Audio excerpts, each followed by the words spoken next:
Welcome back to our channel. This is me Kate here and I'm back with new tutorial video, and on today's video I will be showing you how to redeem and use Spotify gift cards online. Now without any further ado, let's get started with this video. First of all, on your desktop, open up any web browser that you want. Here I'm going with Google Chrome, and at the search URL type in spotify.com. Once you press enter on your keyboard, that will take you to the official web page of Spotify. And if necessary, log into your account by providing the correct login credentials. Here I am already logged into my account. As you can see, upper right corner of this interface, there you will get your profile icon just behind the bell icon. So click on your profile icon, and from this drop down menu, click on account.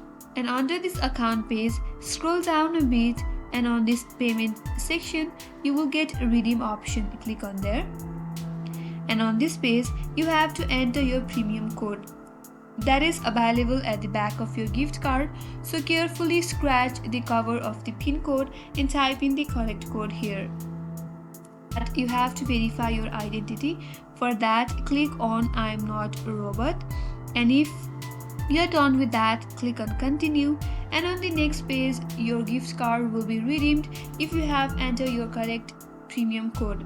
So that's how you can simply redeem your gift card on Spotify. I hope this video helped you. If you are new to our channel, do not forget to subscribe, like and hit the notification bell icon so that you will get notified the next time we upload more tutorials. Thank you for watching till the end. I will see you on next video.